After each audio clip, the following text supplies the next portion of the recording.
right, so let's do a little recap on everything, all right? All right. Okay, Good. looking down here, we have some egg crate, a drink crate, we have some green scraps in the bag, we've got newspaper, and then we have two 10-gallon bins.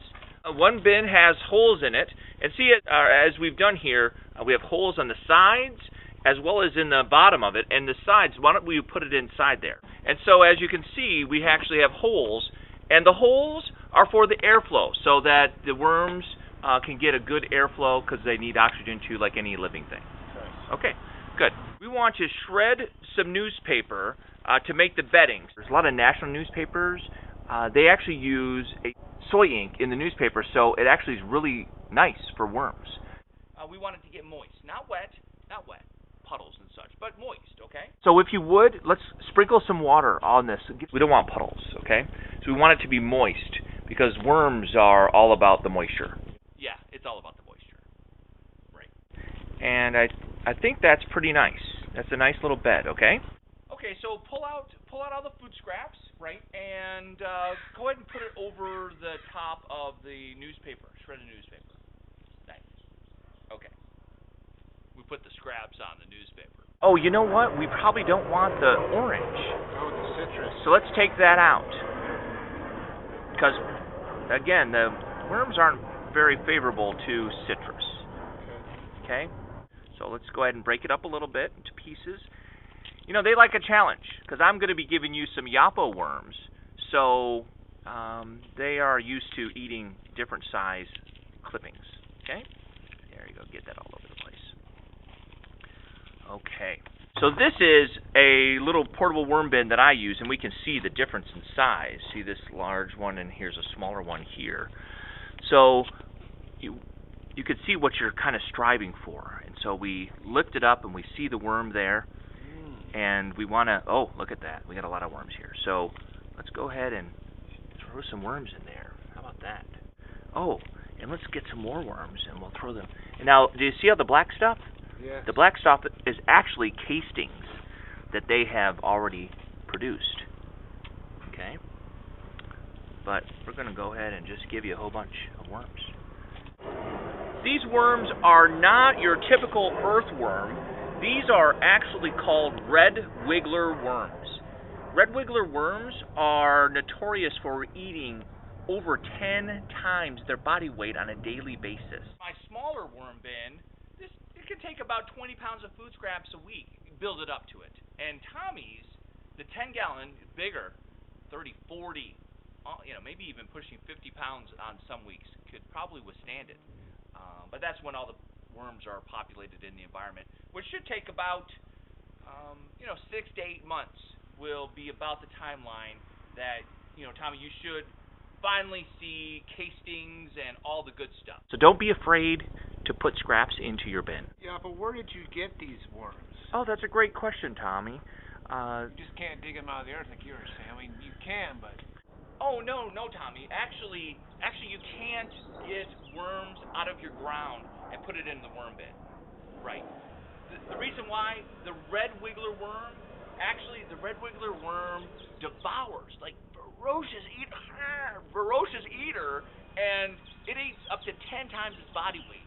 So what will happen is these guys they're top feeders, and you don't have to bury it down deep for them to eat it. And what happens is the worms will populate to their environment, space, and how much you're feeding them, and then they'll stop reproducing.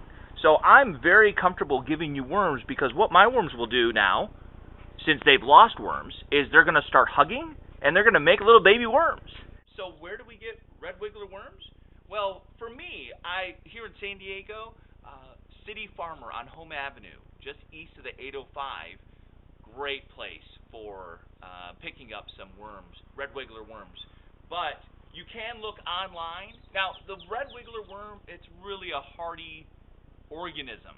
So don't be afraid to order it online and have it mailed to you if that's what you need to do. But I definitely recommend going to the farmer's market up the street. Yeah, right, Tommy. But look at your farmer's markets, maybe a natural foods type of store or marketplace, they probably have an idea as to who to contact for red wiggler worms in that area. Will you pick up the top of that worm bin? Just the top level? Ah, so there we go. So this is the worm tea. It's liquid right here, and it's really potent stuff. The worm tea actually is a insect repellent and a plant fortifier. It fortifies the leaves to help it naturally defend itself from the insect infestation. Whitefly, whitefly, aphids, right. So what I'm talking about is diluting the worm tea. So the worm tea you get at the bottom of your worm bin is pretty strong stuff. So I recommend diluting it 5 to 10 times parts water to 1 part worm tea. It really goes a long way, and you do get a lot of it. Sometimes I even just pour it at the roots of some of my bigger plants, and then when it rains, it just kind of melts into the root system, and it's powerful stuff. Oh, your plants are going to love it, guaranteed. The whitefly might still fly around your hibiscus plant or some other plant that they inhabit it, but in reality, what will happen is they won't make it their house. I know in the summer we have problems with whiteflies. My flowers and all that goodness. Perfect. So, so you will eventually have worm tea at the bottom of your bin, like I have in mine. Okay? Right. Nice. Right. Okay, so we need to cover this, correct? Yeah, that's right. So let's get a whole top page and make it thick, okay? Because we don't want the little gnats to fly in, because what's going to happen is these holes are going to be open. We just want to cover the bottom. This area covered, and what's going to happen is you're going to lift it up, and you're going to feed, and then you're going to put it down, and then you're going to lift it up, and you're going to feed, and you're going to put it down. And you're going to get your own routine. So let's make this moist, like I have mine moist. Okay, we got some puddles here, so let's drench all of it. There you go. Okay, and then let's cover it. Do it again. There you go. Because we want these holes to be exposed. There we go. Exposed. That's a good word. Okay, and so that's it. You now have your worm bin, and it's been made. Now what about these guys here? Oh, okay. So these you could shred and put like we shredded the newspaper. They'll get used to what you're feeding them and all your different scraps. Correct. Right? Okay, so the reason why we brought this outside is to show that there's more than just newspaper. And these are the items that you want to count as browns for your worm bin. So the greens are your food scraps from your kitchen. Browns are the newspaper. In addition to the newspaper scraps, you can break up the egg crate, the brown cartons that hold drinks, anything natural material, not yard scraps, but cardboard type of stuff. Just shred it up small and make it equal parts volume of greens and browns. Want to make sure it's moist, so you're adding water to it. How about the coffee grounds, too? Coffee grounds are greens. Greens. Right. Those are the greens. That's right. So the green is the nitrogen component of this recipe. The browns are the carbon component of the recipe. Okay? But when you're calculating the ratio of volume to volume, 1 to 1. 1 to 1. Handful, volume. It's pretty easy. Okay? How's it sound? Good. Nice. Okay. Right, so Tommy, all you need to do is look at yaposhomecatering.com. There's a wealth of information there. Actually, Tommy, I recommend that you go to the household no odor recipe. Yapo. Yeah, I'm a chef. I have that recipe. You're going to feed your worms every week. Not throughout the week, but once a week. You can go as long as you want when you're not feeding them, but they're just going to slow down, okay? And you don't want to disturb them. They need to work, okay?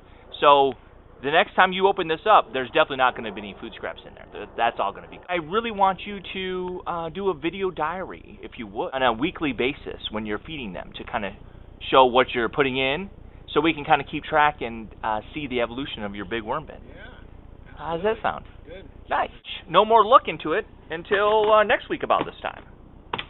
Beautiful. Nice. We're on the go. Giddy up. Let's do it.